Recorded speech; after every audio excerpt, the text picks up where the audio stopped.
আমি এখন মসজিদে এখানে গতকালকে ঘটনা যেটা গতকালকে তাবলিগ জামাতের গ্রুপের ঘটনা সে ঘটনা নিয়ে এখানে একজন ওলামা একরাম ঘটনাটা তুলে ধরছেন। আমি তো টাকার মসজিদের সামনে আছি, এখানে মাইকে কেননা সরাসরি ফেসিবাদ তাদেরকে সহযোগিতা করেছে। আর এখন সরকারের ভেতরে একটা ভয় যে দেশে যদি নৈরাজ্যকর পরিস্থিতির সৃষ্টি হয়, গন্ডগোল হয়, তাহলে ফেসিবাদেরা ফায়দা নেবে।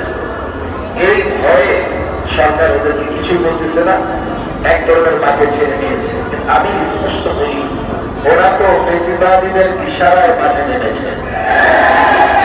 তাদেরকে যদি দমন না করা যায়, তাদের মাধ্যমে ফেসিবাদ আবার পুনঃপ্রতিষ্ঠার পুনর্জাগরণের চেষ্টা করছে।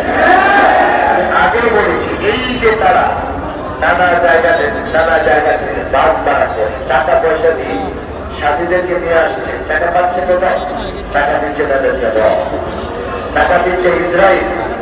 তারা দাওয়াতুল তাবলীগের কাজ করে, দাওয়াতুল তাবলীগের কাজকে নষ্ট করার জন্য ইসরায়েলের এজেন্ডা, ইসরায়েলের দায়িত্ব পালন করবে। আজকের এই ঘটনার পরে ছাত্র সমন্বয় কেন্দ্রে বলেছি, সরকারি গোয়েন্দা সংস্থা ইতিমধ্যে তদন্ত করছে, স্পষ্ট হয়ে গেছে।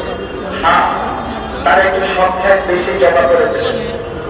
সাধারণ সাথীদেরকে ধোঁকা প্রতারণা দিয়ে তারা কিছু লোকদেরকে সেখানে জমায়েত করেছে। আর ফেসিবাদের সংখ্যা তো তার চেয়ে বেশি ছিল। আমি পরিষ্কার করি, ধৈর্য সহনশীলতার সঙ্গে একটা ভয়ের জায়গা আছে সরকারের এখানে, যে তারা আরো বড় ধরনের কোনো গন্ডগোল তৈরি করে দেশে একটা নৈরাজ্যকর পরিস্থিতির সৃষ্টি করে কিনা। সরকারকে বলবো, যে ভয়ে ওদের বিরুদ্ধে ব্যবস্থা দিচ্ছেন না, ওরা কিন্তু সেই কাজটাই করেছে। এর জন্য যত দ্রুত সম্ভব, যত আমরা সরকারকে সহযোগিতা করি। আমি সোনার দিকেও বলেছি, এই একাধিকের একজনকে বাদেন না। গত 16 বছরে ফেসিবাদের বিরুদ্ধে একটা কথা বলেছি, তাদের একজনও ফেসিবাদের বিরুদ্ধে কথা বলে 24 ঘন্টা কেন 24 মিনিটের জন্য জেলখানায় বন্দী হয়। তারা ফেসিবাদের সহযোগী ছিল, ফেসিবাদ তাদেরকে সুযোগ দিয়েছে। আজকে আমি সরকার, এখানে যারা গোয়েন্দা সংস্থার লোকজন আছে, আমি তাদেরকে বলবো, ভয় আপনাদের ভিতরে কাজ করতেছে যে তাদেরও অনেক লোকজন আছে। তো তাদের অনেক লোকজন আছে বলে আমরা ফেসিবাদের হাতে রাষ্ট্র ছেড়ে দেব? 5ই আগস্টে 2000 ছাত্র জনতা রক্ত দিয়ে যে দেশটাকে ফেসিবাদ মুক্ত করেছে, আমরা আবার তাদের হাতে এই দেশকে ছেড়ে দেব? পরিষ্কার করি, আমি গোয়েন্দা সংস্থাকে, এখানে যারা আছেন মিডিয়াতেও আপনারা বারবার এই কথাগুলো বলেন।